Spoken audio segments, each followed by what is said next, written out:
Fantasy Smack Talk. Dustin, sitting here at Nameco, bi-weekly baseball show. Before we get into it, all our football stuff is up. We're updating our rankings this weekend, so we'll have all that looking good. Get in those forums. Check out all of our other stuff. Top 150 cheat sheet. Brent's got some advice for us. All right, now the real baseball trade deadline has come and gone, but in most fantasy leagues, it's really getting close or creeping up. In all of your leagues, we're sure. So, the moral of the story is don't go down without a fight. If you're a team at the bottom, you know what? The players that you've had, they've got you at the bottom there for a reason. Try to shake it up, get a new team, be active with the trade deadline. On the flip side of that, if you're up towards the top, don't just settle. I know if it's not broke, don't fix it. But if you can take advantage of maybe, a team that has an underperforming stud on their team and they're down at the bubble and you can give them a guy that's on a hot streak right now, go look at that too. Not a bad thing to do as you get ready to go down the home stretch. All right, let's take a look at some of the guys we should be adding in all leagues. And the first one is, for the love of God, Tom Wilhelmsen. Get him on your team. This guy has been great. We've been talking about him. In the last month alone, he's had 8 saves. He's only blown 1 save since taking over the job. Only owned in 65% of leagues. He should be owned in 100. Moving on, we got Chris Johnson. He's got a new home out with Arizona. Only owned in 40% of leagues. This guy has had hot streaks in the past, so I'm not necessarily totally buying that he's going to keep this streak up, but he has been on fire since the All-Star break. He's at a tough position to fill at third. I still think he has, definitely the potential of being a top 10, top 12 fantasy third baseman. If you're looking for help at that spot, give him a look. Another tough position to fill is shortstop, and we got Josh Rutledge. It's another guy that we've been talking about, but he was really, was just getting in the bigs when we were talking about him. Now he's at 100 at bats. He's still batting over 300, 330 to be exact. And he also has 3 bags, 6 home runs in that time frame. Again, shortstop's really tough to fill. This is a guy that you should be adding if you need some help. Moving on, this is a guy that it actually pains me that he's on this list because he should be owned in more leagues. And he's not just on here because he's my favorite player, but Justin Morneau.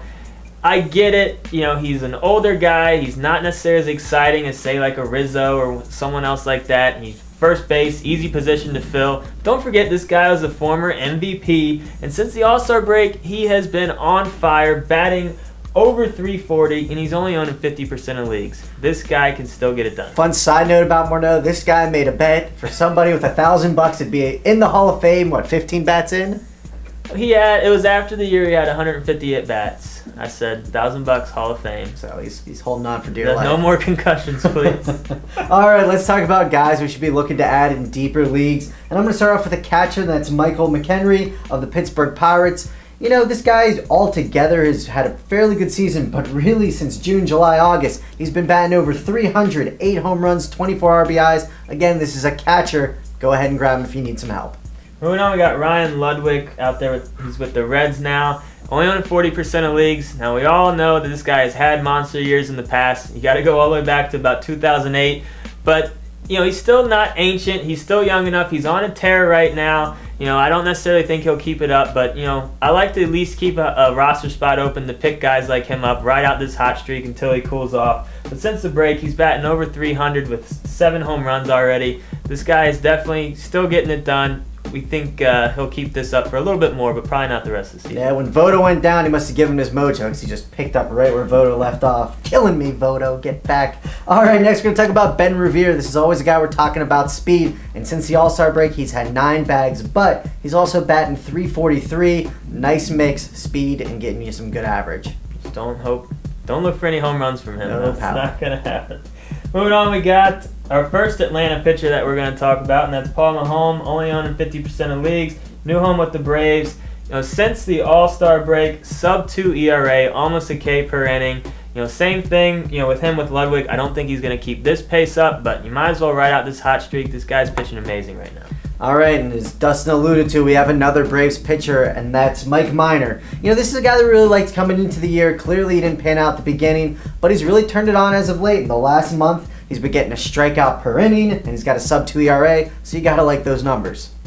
One guy to keep an eye on, add to your watch list, and maybe add in really deep leagues, or if you want to take a gamble on the young guy, it's Daniel Straley for Oakland. This guy was amazing in the minors. They called him up. He had some hype around him. He's definitely getting talked about, but he's not getting close to getting talked about as much as like Bauer or those guys. But 175 Ks and 138 innings in the minors so far this year. This guy has a huge upside. His first outing was pretty good. Second outing, not so much. He's going to have some ups and downs, but he has a big upside.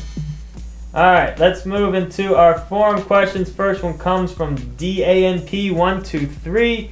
Should they give up Jared Weaver and McCutchen and get Fielder in return?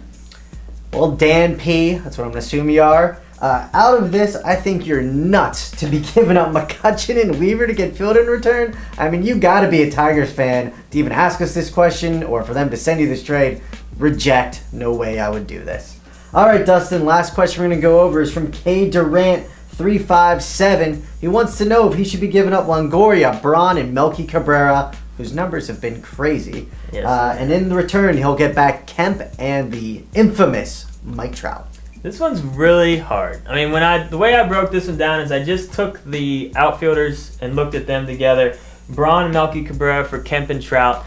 I would rather have Kemp and Trout here, but not by a ton, just by a little bit. So then you're basically just giving Longoria away for free almost. So if you're really deep at third, you've lived without Longoria for pretty much the whole year anyway. If you feel like your team doesn't need Longoria and you really want the outfield upgrade, that's the only way I would consider it. But if you have at all a need for Longoria, I think you stick with what you got. I mean, Braun and Melky have been playing amazing this year, and we see no reason why they can't keep doing it. So I see why you're thinking about it, but I think you're giving up a little too much. And Longoria just came back.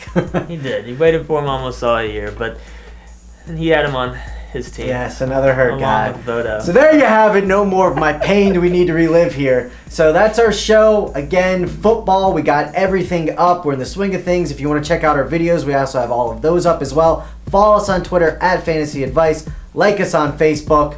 I'm Namco. This is Dustin. Smack Talk. Wow. Subscribe to us on YouTube too, please.